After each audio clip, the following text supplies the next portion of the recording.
La preuve de l'existence de l'âme. L'âme existe-t-elle vraiment? Aujourd'hui, beaucoup de personnes en doutent, car en effet, l'âme, on ne peut pas la voir. Les corps, on peut les voir, ils sont matériels, mais l'âme qu'on dit spirituelle est invisible. Donc pour l'existence du corps, il n'y a pas besoin de tergiverser beaucoup. L'homme a un corps, personne ne peut en douter, et parce qu'il a un corps, l'homme a des activités corporelles, matérielles. Il mange, il boit, il marche, il travaille.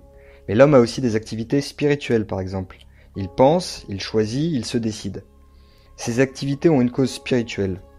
Donc on l'appelle l'âme, mot employé surtout sur le plan religieux, ou esprit, mot employé surtout sur le plan psychologique. Les philosophes grecs parlaient déjà de l'existence de l'âme. On pourra citer Cicéron qui nous dit « Il n'y a dans l'âme ni mélange, ni composition, ni rien qui soit venu de la matière ou qui en soit formé. Rien qui tienne de la nature de l'eau, de l'air, du feu. Car tout cela ne contient rien qui puisse donner naissance à la mémoire, à l'intelligence, à la pensée. Rien qui puisse rappeler le passé, prévoir l'avenir ou embrasser le présent. Jamais on ne trouvera d'où l'homme reçoit ses qualités, à moins de remonter à un Dieu. La nature de l'âme est donc d'une espèce particulière et absolument différente des choses matérielles que nous connaissons. » Ou encore Platon, « Tout ce qui est corporel et sensible est sujet à s'altérer et ne reste jamais dans le même état. Les parties dont il est composé s'évaporent, se détachent et se dissipent continuellement. Mais l'âme est un être simple, indivisible, inaltérable. Elle ressemble plutôt à la beauté intelligible, l'immuable, l'éternel, qu'à toutes les choses qui tombent sous les sens. » Donc l'âme, en fait, c'est vraiment ce qui anime le corps physique. Mais les animaux n'ont pas d'âme. Ils ont quelque chose qui les anime, mais qui n'est pas l'âme des humains. Car l'animal, en fait, lui, n'a qu'une mémoire sensible. C'est-à-dire qu'il va rentrer en interaction avec son environnement, et il va se souvenir de ce en quoi il est rentré en interaction, que ce soit un os, que ce soit son maître, que ce soit la vision de son jardin ou de sa maison. Mais il ne peut pas extraire des choses qu'il a acquises par sa sensibilité, des concepts. Il ne peut pas en faire une concrétisation mentale. Donc les seules images qu'il a, ce sont des images de sa mémoire sensible. C'est pour ça qu'il ne peut ni parler ni inventer, car il n'a pas d'idée. L'animal en fait ne peut pas faire de concept. Il ne peut pas inventer des mots. Or, pour extraire les vérités qui existent et en faire des concepts, il faut non seulement pouvoir rentrer en interaction avec le monde qui nous entoure, mais il faut pouvoir y poser des mots, et sur ces mots les extrapoler pour en faire des concepts. Ce que l'animal ne peut pas faire parce qu'il ne peut ni parler ni inventer. Et donc il n'a pas d'idée, il ne peut pas faire de concept. Il n'a pas de relation aux mots, donc il ne peut avoir de relation aux choses. Donc il ne peut pas faire des abstractions d'idées. C'est pour cela que les animaux n'inventent rien, contrairement à l'homme qui ne cesse d'inventer. L'animal n'a seulement une connaissance sensible des choses concrètes, mais il n'a pas la connaissance intellectuelle. Il n'a pas d'idée, il a seulement des images. C'est pour cela qu'il ne peut ni parler ni inventer. Pour parler, il faut connaître la relation qui existe entre un mot et la chose qu'il signifie. Cette relation n'est pas un lien concret, c'est une relation abstraite. L'animal ne peut donc pas parler.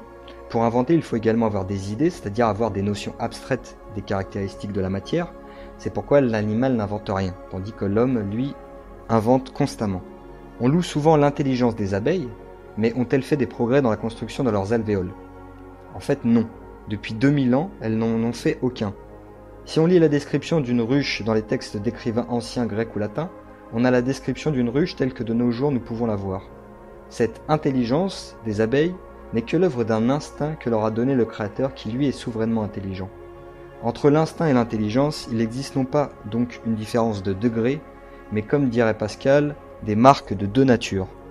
Pour se convaincre qu'il y a vraiment une différence fondamentale entre le principe de vie qui anime un animal et l'âme qui anime l'homme, il y a le cas particulier de Marie Eurtine. Cette jeune fille née en 1885 était sourde, muette et aveugle de naissance. Elle ne pouvait donc pas, par ses sens extérieurs, englober la réalité du monde qui l'entourait. Ses infirmités en avaient fait une fillette sauvage complètement coupée du monde. En 1895, à l'âge de 10 ans, elle est confiée à une religieuse qui, à force de bonté et de patience, lui fait connaître d'abord les objets matériels, puis les réalités spirituelles, la grandeur, l'esprit, l'avenir. La religieuse lui enseigne ensuite l'écriture sur les tableaux noirs, puis les lettres en point braille. Elle devint capable d'écrire à la machine, et en 1902, elle écrit à ses amis des lettres comme nous pouvons en écrire.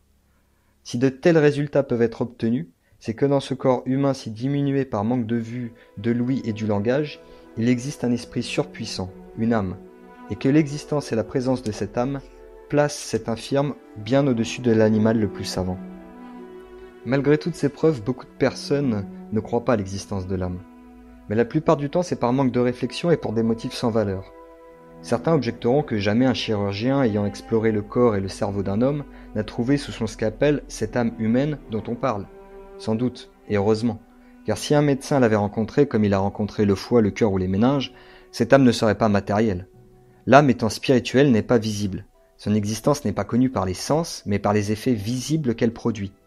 De même, je ne vois pas le vent, mais je saurais bien qu'il y a du vent si je vois des feuilles des arbres voler.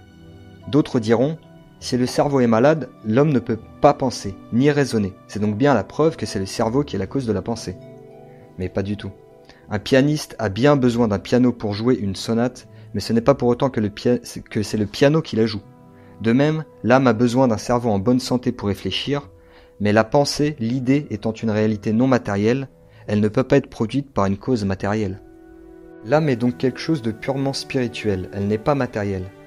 Les choses matérielles sont déterminées, c'est-à-dire qu'elles ont un poids, elles ont une hauteur, elles sont constituées d'après les lois de la matière et ne peuvent en varier. La Lune sera toujours de telle gravité, de telle grosseur, une table est définie par sa hauteur, sa largeur, elle ne peut en changer, elle est obligée de rester figée dans les lois de la matière, elle ne peut pas aller au-delà des lois de la matière. Donc elle est déterminée par sa condition matérielle. Alors que l'âme qui est spirituelle est libre. Elle n'est pas déterminée. Elle peut aller vers tel bien ou tel autre. C'est pour ça qu'un homme qui fait le mal sera puni par la loi, parce qu'il avait la liberté de faire le bien ou le mal, il a choisi de faire le mal.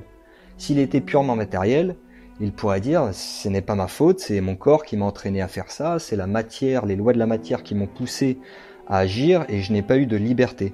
Or, comme il est animé d'un principe spirituel, son âme, il a une vraie liberté.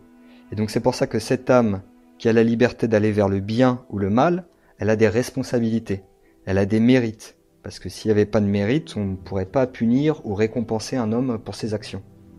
L'âme étant purement spirituelle, elle est aussi de fait, par logique, immortelle. Parce qu'elle n'est pas constituée de matière, donc en fait on ne peut pas la détacher, donc on ne peut pas la détruire. C'est ce que nous dit Platon dans la citation. Tout ce qui est corporel et sensible est sujet à s'altérer et ne reste jamais dans le même état. Les parties dont il est composé s'évaporent, se détachent et se dissipent continuellement. Mais l'âme est un être simple, indivisible et inaltérable. Et cette existence de l'âme immortelle, on la retrouve absolument dans toutes les civilisations. Tous les anthropologues sont unanimes pour dire que chez tous les peuples, il y a l'existence de l'âme.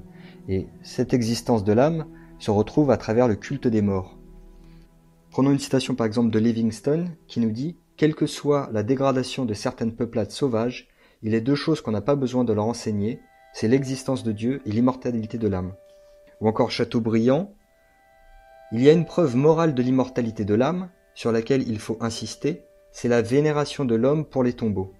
Là, la nature humaine se montre supérieure au reste de la création, et déclare cette haute destinée. La bête connaît-elle le cercueil, et s'inquiète-t-elle de ses cendres? Que lui font les ossements de son père? D'où nous vienne la grande idée que nous avons du trépas? Quel grain de poussière mériterait-il nos hommages?